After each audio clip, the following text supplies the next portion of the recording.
ఆ వేదిక ఏర్పాటు చేసుకుంటున్నాం. ఏదో ఒక పేరు, మొత్తానికైతే ఆ వేదిక అవసరం. ఆ వేదిక మనం ఏర్పాటు చేసుకుంటాం. రెండోది ఏంటంటే నాకు చాలా సంబరం కలిగించే విషయం, మనోడే ఎమ్మెల్సీ అయింది కాబట్టి పోయి చెప్పవలసిందే. ఇంకొకరైతే చెప్పలేదు కాబట్టి పోయి చెప్పుకుందాం అనేది ఒక ఆలోచన అందరిలో వచ్చింది. నాకు కూడా సంతోషమే అనిపిస్తుంది. ఆడిదానికైతే చేరుదైన నమ్మకం కూడా ఉంటుంది అందరికీ. గవర్నమెంట్ దానికైతే పోతుంది ముచ్చట, ఎవరో తీసుకుపోయి చెప్పైతే వస్తారు అనే ఒక విశ్వాసం కూడా అందరిలో ఉంది. ఇది నాకు సంతోషాన్ని కలిగిస్తున్నది.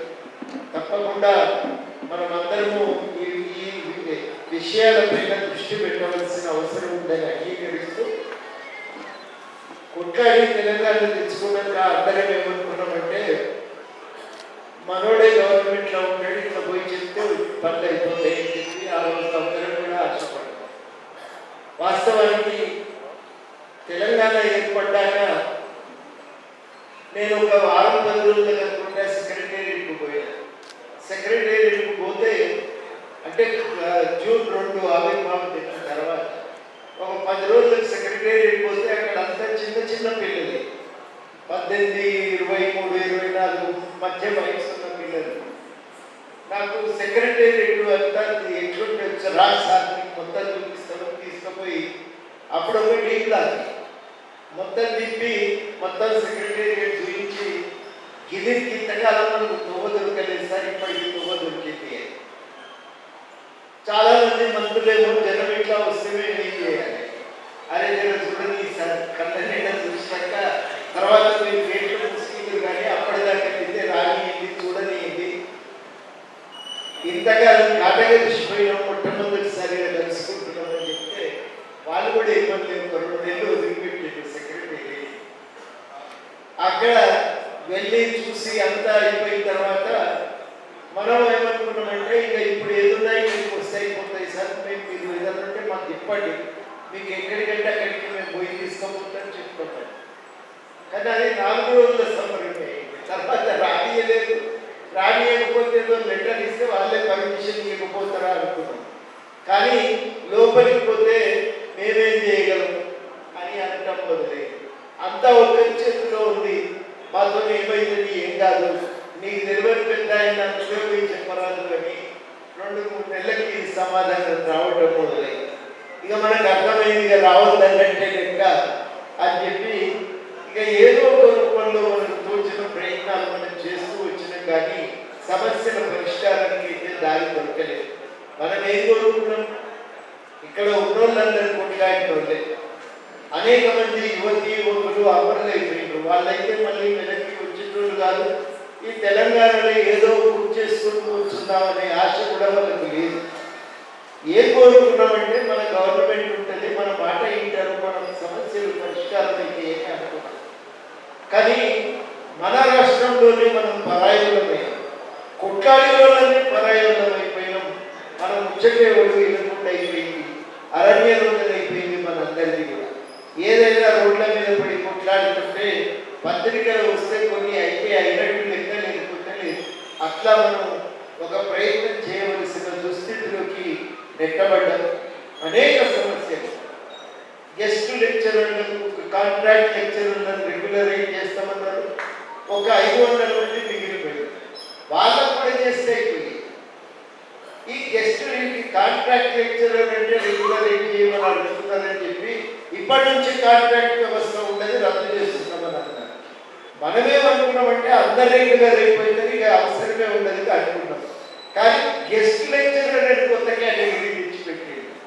ఈ గెస్ట్ అనేటువంటి క్లాసులను లెక్కబెట్టి వాళ్ళకు జీతాలు ఇస్తారు. అందరూ నిన్న మీటింగ్ అయితే గెస్ట్ లెక్చరర్ అని చెప్తున్నారు. అందరికి సెలవులు వస్తే సంతోషం ఉంటుంది, మాకు సెలవులు వస్తే బాధ ఇస్తారని చెప్పి. ఎందుకంటే 6 క్లాసులు కావు కాబట్టి మాకు జీతం రాదు, అదొక సమస్య. అట్లా ఎన్ని రకాల సమస్యలు. ఇంతకుముందు శ్రీనివారు చెప్పిండు, ఆయనను తెలంగాణ అన్నందుకు కదా సార్ పనిష్మెంట్ ఇచ్చిండు. ఇప్పుడు మన తెలంగాణ వచ్చినాక ఆయన ఇబ్బంది రాకుండా చూసుకోవాలి కదా అంటే ఎవరికి చెప్తే అర్థం కాదు. పోలీసు వాళ్ళు ఇట్టలేరు కదా అంటారు, ఆఖరి పై అధికారులు ఇట్టలేరు కదా అంటారు. మొత్తం మీద అయితే కంటిన్యూగా ఎన్ని మనం చెప్పి తీసుకొచ్చింది. కాలేజీలు యూనివర్సిటీలకు రెగ్యులర్గా పోస్టులతో నింపండి అడిగినాం. ప్రమోషన్ల గురించి, ట్రాన్స్ఫర్ల గురించి ఎక్కడ పోయినా టీచర్ చెప్పేది. మా జీవితకాలంలో ఒక్కటన్నా ప్రమోషన్ చూడగలుగుతామా సార్? ఆ ఒక్క ప్రమోషన్ కోసం ఇన్ని రోజులు పోయి ఎదురు చూడవలసి వస్తుంది. మొన్న ఆ ప్రమోషన్లు పూర్తయి. ఇట్లా అనేక రకాలైనటువంటి సమస్య. చెప్పేవాడు లేడు, పట్టించుకునేవాడు లేడు. ఫైల్ ఏదన్నా పుట్టప్ చేయించితే నేల మార్గంలో పడితే మాత్రమే అది బయటకు వచ్చే ముచ్చటే లేదు. 10,000 ఫైళ్ళు ఆ రకంగా అక్కడ పడిపోయి చివరికి మొన్న అది వెలుగులోకి వచ్చినాయి. ఏ డిపార్ట్మెంట్ ఆ డిపార్ట్మెంట్కి పోతే ఇలా ఫైల్ అన్ని తీసి మళ్ళీ నోట్స్ రాయడం మొదలైంది. మళ్ళీ దాన్ని మొదటి నుంచి ఆ ఫైల్ పుట్టప్ చేయడం ప్రారంభమైంది. చాలా విషయాలు మాకు ఇంతకుముందు అంగన్వాడీ వాళ్ళు చెప్తుండే, మేము సెకండ్ ఇయర్ వెళ్ళాము, అందరం ఒకే పని చేస్తాం కానీ మాకు తక్కువ జీతం వస్తుంది. ఇట్లాంటి అవుట్సోర్సింగ్ ఉద్యోగస్తులు ఉన్నారు. వాళ్ళకు జీతం ఏదైనా మధ్యలో కాంట్రాక్టర్ ఎందుకు సార్? వాళ్ళ కాంట్రాక్టర్ ఎవరో ఏ అవుట్సోర్సింగ్ ఉద్యోగికి తెలియదు. వాళ్ళు చూసి ఉంటారు, ఆయన ముఖం కూడా చూసి ఉంటారు. చాలా మందికి ఆయన పేరు కూడా తెలియదు. కానీ ఆ అవుట్సోర్సింగ్ ఉద్యోగి ద్వారా జీతం ఇస్తారు. ఆయన కట్ చేసుకుంటారు. పని చేయకుండా పైసలు జేబులో పడే ఉపాయి ఇంతకంటే ఉపాయి మరొకటి లేదు. నువ్వు పని చేయవు, మంది పని చేసిన దగ్గరికి నువ్వు ఇన్ని పైసలు తీసుకొని పోదు. దళారి జీవితమే, అంతకంటే ఇంకోటి కానే కాదు. ఈ దళారి వ్యవస్థలో ఇంత సుఖం ఉందని తెలిసిన తర్వాత నాయకులకు కావాల్సిన వాళ్ళే దళారులు అవసరం ఎత్తిండ్రు. వాళ్ళే కాంట్రాక్టర్ రూపంలో ఉద్యోగస్తులను పెట్టించడం, జీతాలు ఎత్తుకోవడం, ఇవన్నీ కూడా జరిగింది. ఇట్లాంటివి మీరు లిస్టు తగిలితే అది ఒడవనే ఉండదు. ఆదిలాబాద్కు మీరు నీళ్ళు ఇస్తామంటారు కదా సార్, మీరు కూడా తుమ్మిడి ఎత్తి కట్టి మాకు కూడా నీళ్ళు ఇస్తే బాగుంటుంది.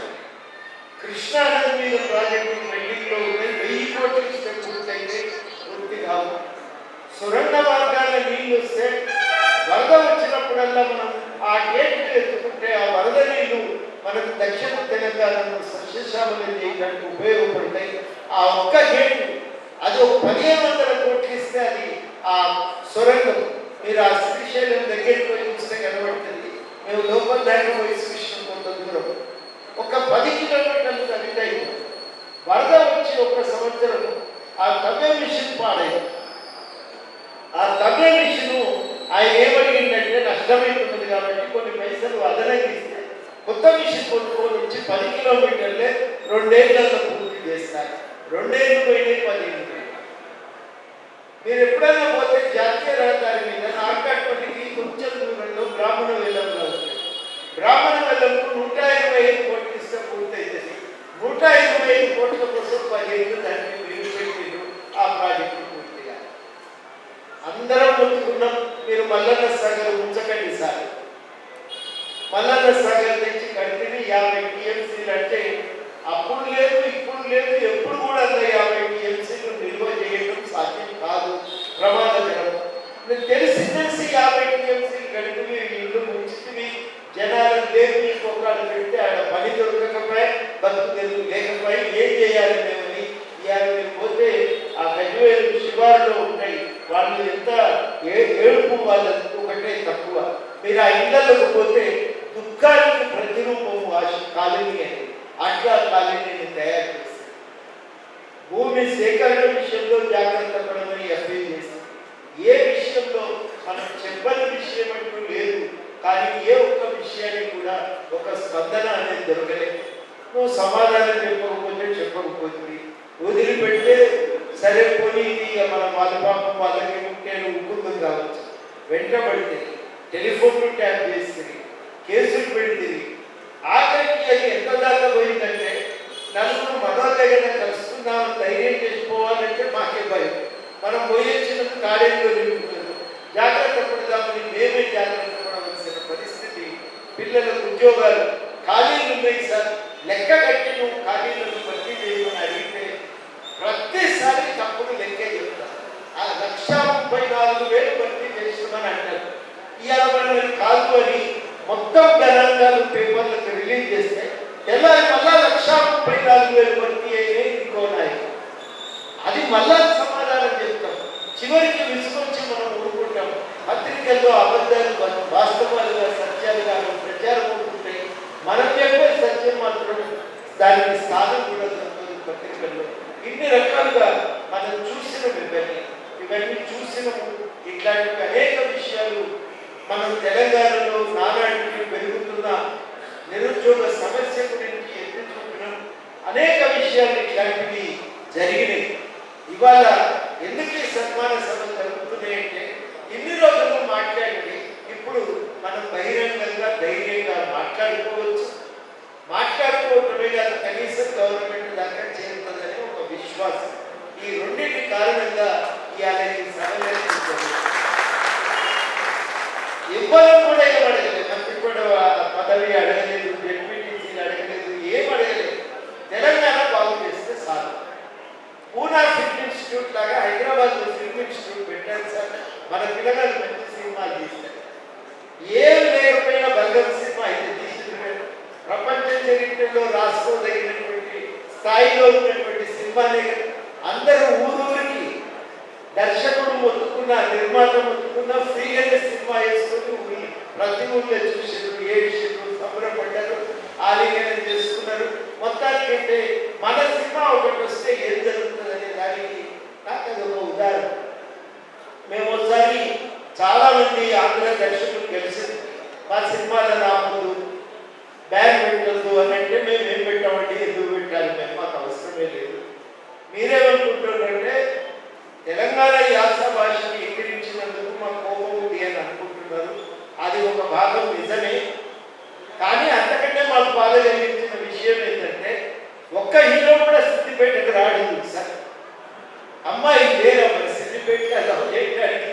ఎప్పుడైనా వైజాగ్ పోవాలి, గుంటూరే పోవాలి, ఎందుకు సార్ అనండి. అందుకని చైతన్యం పెరగకపోతే సినిమాలు ఏం వేసినా నడుస్తాయండి. చైతన్యం పెరిగినాక మాత్రం మీరు తెలంగాణ యాస భాష, తెలంగాణ ఊరు చూపించకపోతే, తెలంగాణను చూపించకపోతే మాత్రం జనం సినిమాలు చూడరు.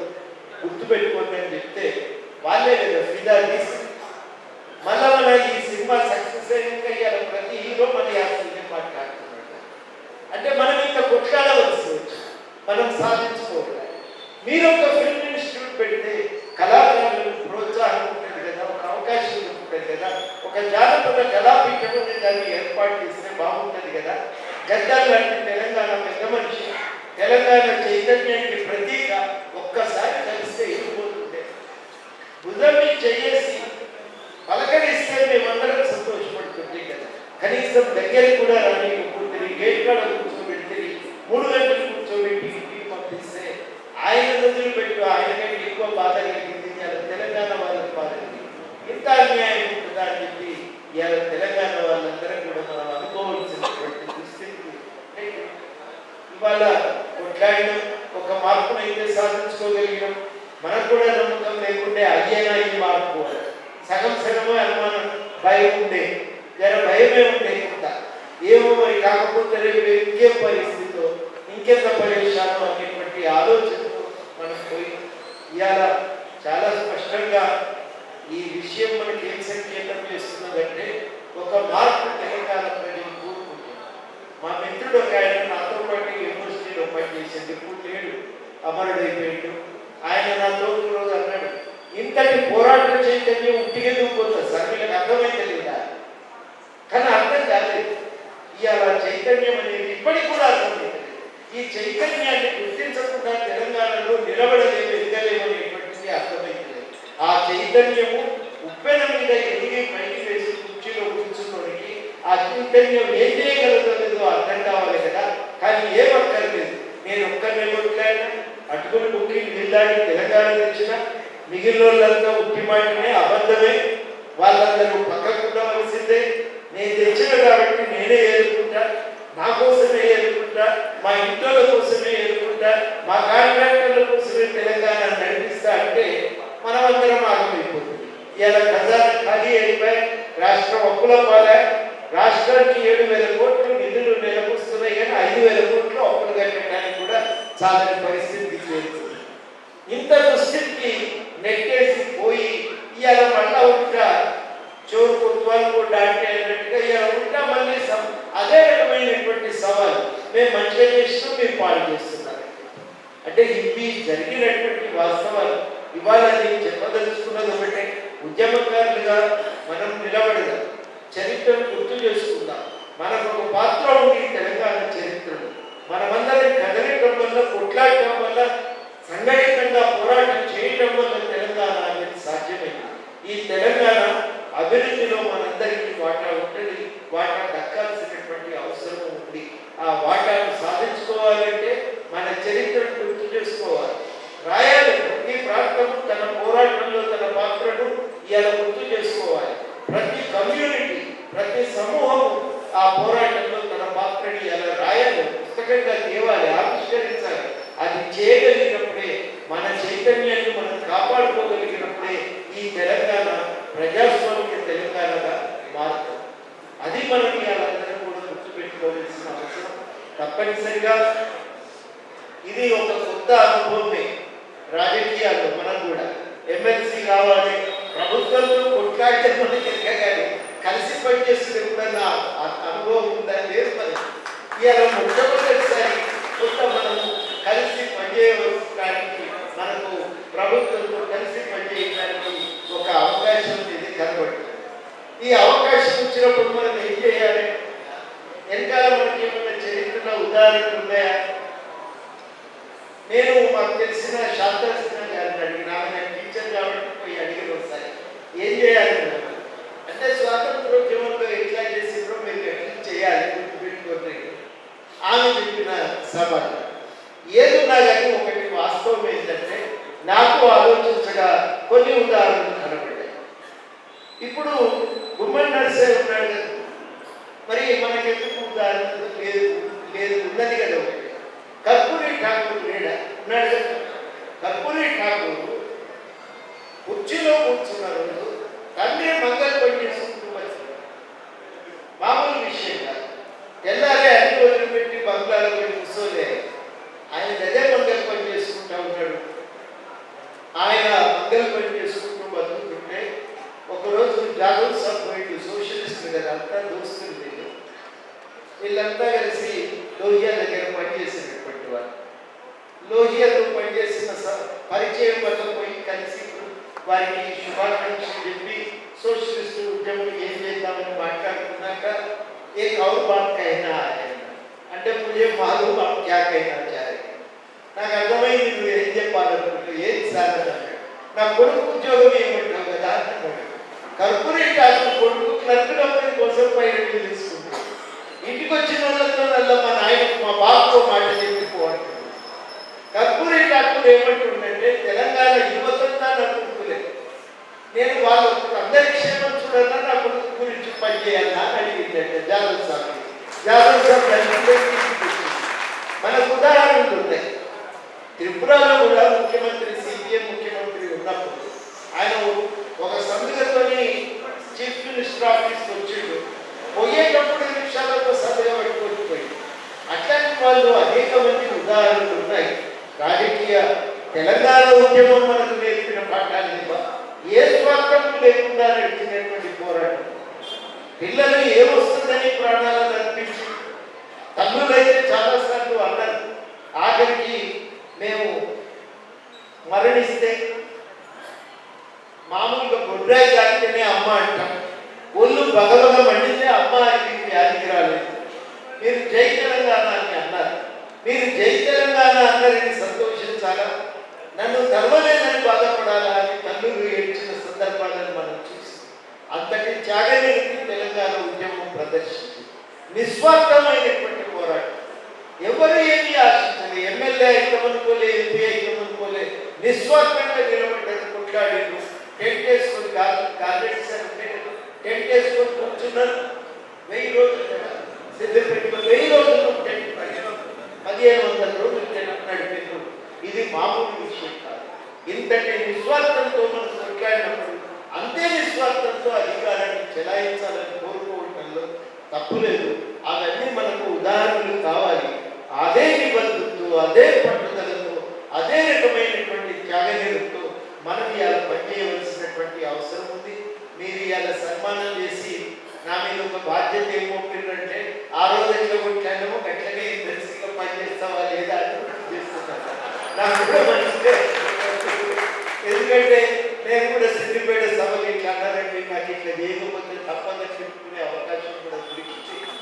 కాబట్టి ఎక్కడైనా కానీ ఈ రకంగా ఒక కొత్త తోప వెతుక్కుంటున్నది. తెలంగాణ ఒక కొత్త తోప వెతుక్కుంటున్నది. ఆ తోపను అందరం కలిసి వెతుక్కుందాం, అందరం కలిసి ప్రయాణం చేద్దాం. నేను మీ అందరినీ కోరేది ఒకటే, ఇప్పుడు మరింత విస్తృతంగా మరింత సృజనాత్మకంగా మనం రాయవలసిన అవసరం. ఈ సమస్యల మీద రాయాలి, మనం చేసిన పోరాటం గురించి రాయాలి, భవిష్యత్తు దారుల గురించి రాయాలి. ఏ త్యాగనీయులతో మనం కొట్లాడము ఆ త్యాగనీయులతోనే మనం భవిష్యత్ తెలంగాణ నిర్మాణం కోసం కూడుకోవాల్సినటువంటి అవసరం కూడా మనందరి మీద ఉంది. ఆ ప్రయత్నం అందరం కలిసి సీరియస్గా చేద్దామని ఈ సందర్భంగా మీ అందరికీ కూడా గుర్తు చేస్తున్నాం. ప్రతి వనరును కాపాడుకుందాం, ప్రతి వనరు తెలంగాణ ప్రజల కోసం ఉపయోగపడే విధంగా మనందరం కలిసి ఒక ప్రయత్నం చేద్దామని ఈ సందర్భంగా మీ అందరినీ కోరుతున్నా. మనకి ఎవరి మీద కోపం లేదు, తెలంగాణ మీద ప్రేమ మాత్రమే. ఆ ప్రేమతో మాత్రమే మనం వ్యవహరిస్తాం తప్ప ఎవరి మీద కోపంతోనో ఎవరి మీద ద్వేషంతోనో మనం పనిచేస్తే మనం తొమ్మిదం. మన ప్రేమ తెలంగాణ, తెలంగాణ ప్రజల మీద, తెలంగాణ బాగుపడాలనేటువంటి ఒక ఆకాంక్ష. ఇంకా ఆత్మహత్యలు ఉండదు, ఆకలి చావులు ఉండదు. తెలంగాణలో ప్రతి ఒక్కరికి నౌకలు దొరకాలి, ప్రతి ఒక్కరికి మంచి విద్య దొరకాలి, మంచి వైద్యం దొరకాలి అనే ఆరాటంతోనే మనందరం కూడా కలిసి పనిచేద్దాం. ఆ పని చేయడానికి మనం అందరం ఐక్యంగా ఎవరి వేదికలు వాళ్ళకు ఉండొచ్చు. ఇవాళ ఎట్లయితే కలుసుకున్నామో తెలంగాణ ఉద్యమంలో జేఏసీ పేరుతో ఎట్లయితే కలుసుకున్నామో అట్లనే కలుసుకుందాం. అభివృద్ధి కోసం ఐక్యంగా ఒక ప్రయత్నం చేద్దామని మీ అందరినీ ఈ సందర్భంగా అభ్యర్థిస్తూ నాకు ఈ అవకాశం ఇచ్చినందుకు పేరు పేరున ప్రతి ఒక్కరికి కృతజ్ఞతలు తెలియజేస్తూ సెలవు. జై తెలంగాణ.